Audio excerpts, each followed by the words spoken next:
रौंच नाम का एक गंधर्व एक मुनि थे। वो क्रोध में आकर रौंच को यह श्राप दे देते, इसी क्षण तुम एक मूसक बन जाओगे। दोनों कथा में सही कौन है? फॉर एग्जाम्पल हमारे सनातन धर्म में 4 युग दर्शाए, सतयुग, त्रेता युग, द्वापर युग और कलियुग। और इन चारों युग को मिला एक महायुग, और हजारों महायुग को मिला ही एक कल्प ब्रह्मा जी का एक दिन हो।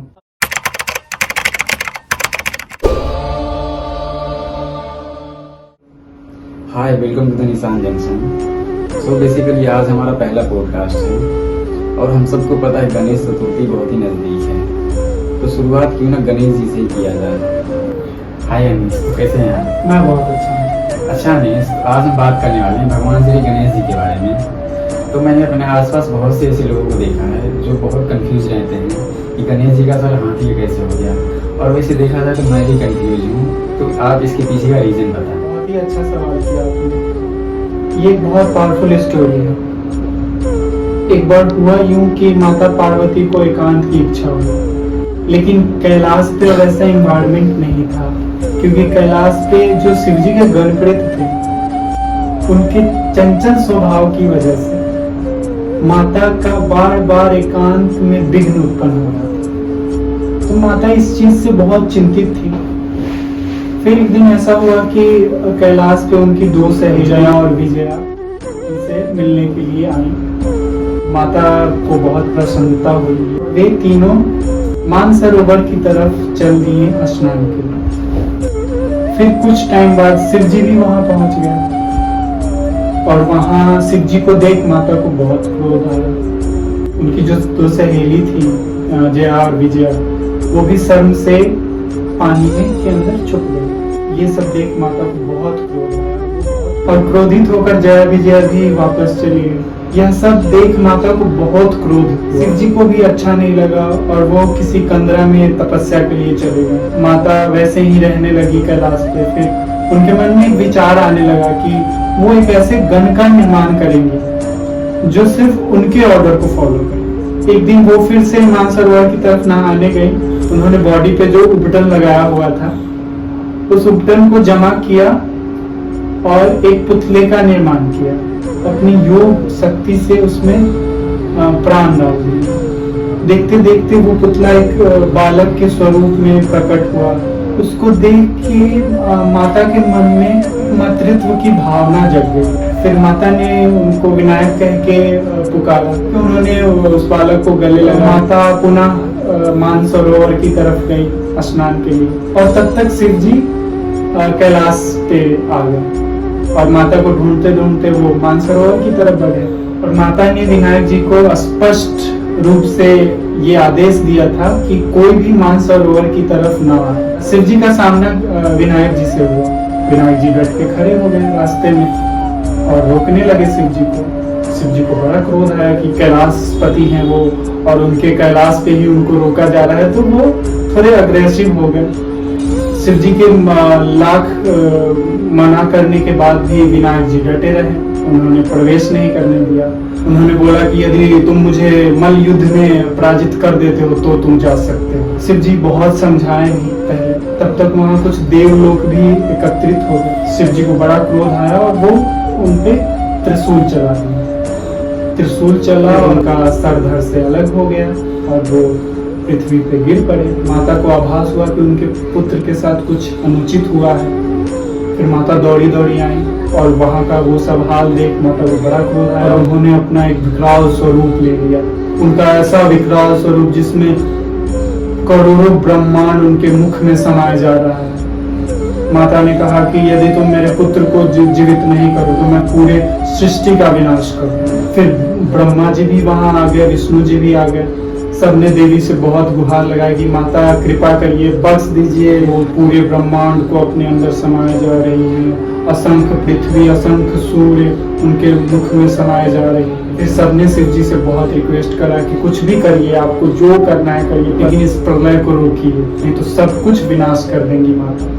फिर शिव जी ने माता को शांत करने के लिए उनको आश्वासन दिया कि वो विनायक जी को फिर से जीवित करें। फिर शिव जी ने अपने गणों को यह आदेश दिया कि उत्तर दिशा की ओर जाओ, और जो भी प्रथम जीव अपना सर उत्तर दिशा की ओर करके और उसकी माता उसकी तरफ पीठ करके सोई हुई हो, उसका सिर काट कर। शिव जी के आदेश पे गण उत्तर दिशा की ओर निकल, उनको आगे एक हथनी का बच्चा था जो उत्तर दिशा की ओर सिर करके सोया हुआ था, और उसकी माता जो थी उसकी तरफ पीठ करके सोई हुई थी।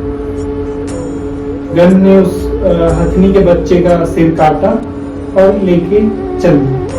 इसीलिए कहा जाता है कि कभी भी उत्तर दिशा की ओर सिर करके नहीं सोना चाहिए, और किसी भी नवजात बच्चे की माँ को अपने बच्चे की तरफ पीठ करके नहीं सोना चाहिए। फिर गण प्रेत जो थे वो हथनी के बच्चे का सिर लेकर आए।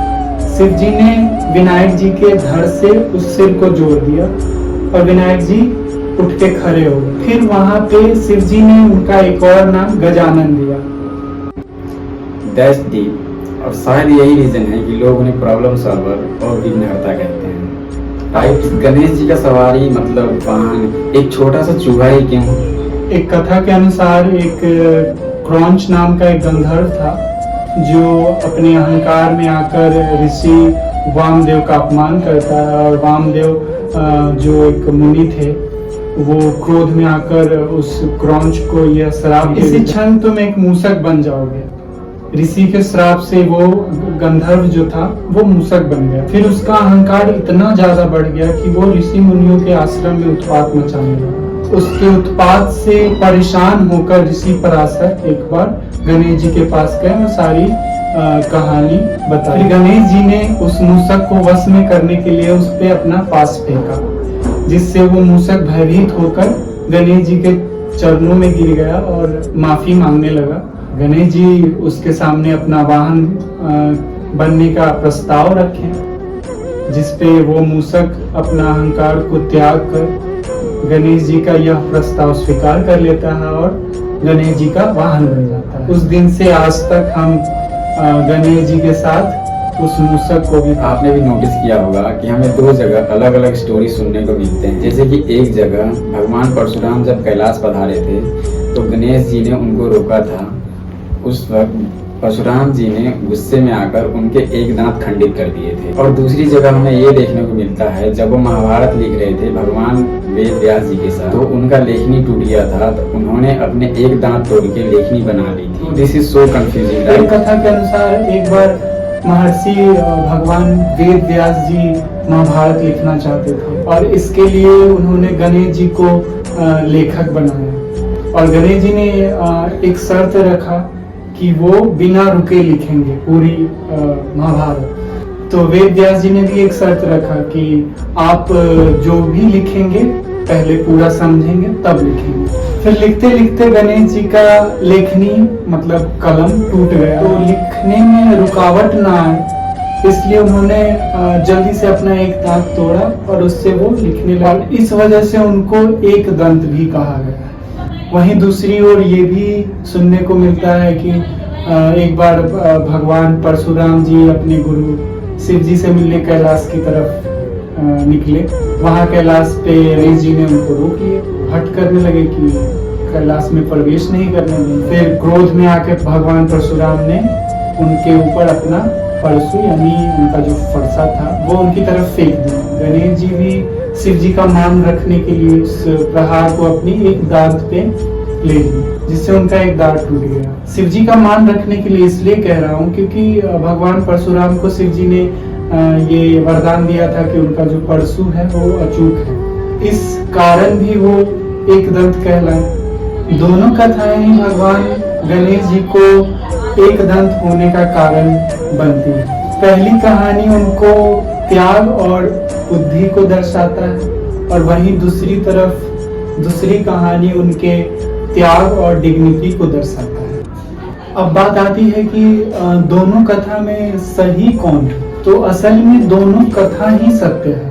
फॉर एग्जाम्पल हमारे सनातन धर्म में 4 युग दर्शाए गए हैं, सतयुग, त्रेता युग, द्वापर युग और कली युग, और इन चारों युग को मिलाकर एक महायुग बनता है और हजारों महायुग को मिलाकर एक कल्प बनता है, और यही एक कल्प ब्रह्मा जी का एक दिन होता है। और अभी तक 306 महायुग बीत चुका है और 7वें मनवंतर में हमारा 28वां कलयुग चल रहा है, जो हमारा कलयुग है। अब आप खुद सोचिए, बार बार ये चारों युग आ रहे हैं, तो बार बार गणेश जी भी लीला करने के लिए अवतरित हो रहे हैं। तो होता ये है कि पैटर्न बार बार रिपीट होता है, पर कॉपी पेस्ट नहीं होता। तो प्रत्येक महायुग अपनी लीला, अपना कैरेक्टर और अलग अलग प्रकार की प्रॉब्लम्स और उसका सल्यूशन स्वयं लेके आती है, और आगे चल के ये सारी कथाएं अपने महायुग में जुड़ जाती है, जिससे एक ही घटना को अलग अलग तरीके से समझाया गया है, अलग अलग तरीके से लिखा गया है। गणपति बप्पा सच में एक देवता नहीं, एक इमोशन है, एक लाइफ फिलोसफी है, और वो हमें बहुत कुछ सिखाते हैं अपनी लीलाओं के द्वारा। आज का पॉडकास्ट अच्छा लगा हो तो लाइक करिए और सब्सक्राइब करिए, and don't forget to comment down your opinion about cute little Ganpati Bappa. Ganpati Bappa Morya.